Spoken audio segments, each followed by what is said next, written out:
بہت عرصہ پہلے کی بات ہے کہ ملک ایران میں ایک سوداگر رہتا تھا جس کے پاس ایک بہت ہی خوبصورت طوطا تھا۔ سوداگر یہ طوطا ہندوستان کے جنگل سے پکڑ کر لایا تھا۔ طوطا بہت پیاری پیاری باتیں کرتا تھا اور وہ سوداگر کو بہت عزیز تھا۔ ایک دفعہ سوداگر کو تجارت کے سلسلے میں ہندوستان جانا پڑا۔ سفر پر جانے سے قبل وہ پنجرے کے پاس آیا اور طوطے سے کہنے لگا، پیارے طوطے، میں تمہارے وطن ہندوستان جا رہا ہوں۔ وہاں میرا گزر اسی جنگل سے ہوگا جہاں تمہارے ساتھی رہتے ہیں۔ اگر تم انہیں کوئی پیغام دینا چاہتے ہو تو مجھے بتا دو۔ طوطے نے جواب دیا کہ مالک، آپ میرے دوستوں کو صرف اتنا کہہ دینا کہ وہ تو بڑے مزے سے وطن کے جنگل میں رہتے ہیں، آزاد فضاؤں میں سانس لے رہے ہیں، مگر میں بد نصیب وطن سے دور اس پنجرے میں بند ان سے ملنے کے لیے تڑپ رہا ہوں۔ جب سوداگر ہندوستان پہنچا تو اپنے قافلے کے ہمراہ اس کا گزر اسی جنگل سے ہوا جہاں طوطے کے دوست رہتے تھے۔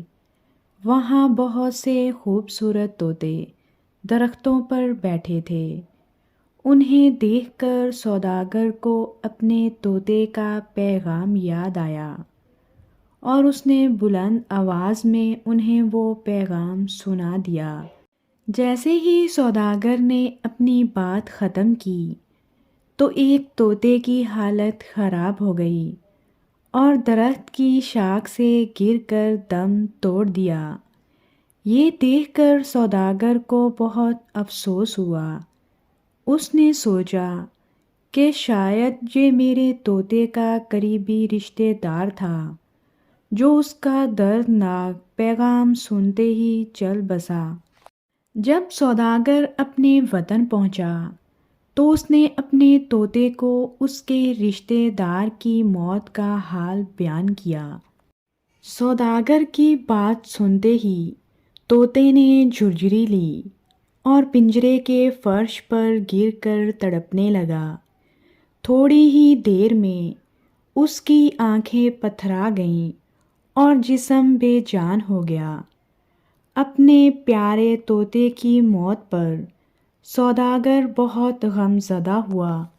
سوداگر نے پنجرہ کھول کر طوطے کو باہر نکال کر پھینک دیا۔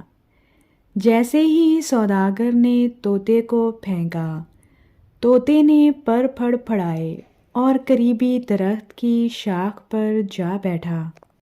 یہ دیکھ کر سوداگر بہت حیران ہوا اور طوطے سے کہنے لگا کہ اے بے وفا طوطے، میں تجھے اتنا عزیز رکھتا تھا مگر تم نے مجھے خوب دھوکہ دیا۔ طوطا یہ سن کر بولا، تم مجھے اس لیے عزیز رکھتے تھے کیونکہ میں اچھی اچھی باتیں کر کے تمہارا جی بہلاتا تھا، مگر اے بے وقوف انسان، تم نے خود مجھے وہ ترکیب بتائی جو میرے دوست نے کہلا بھیجی تھی۔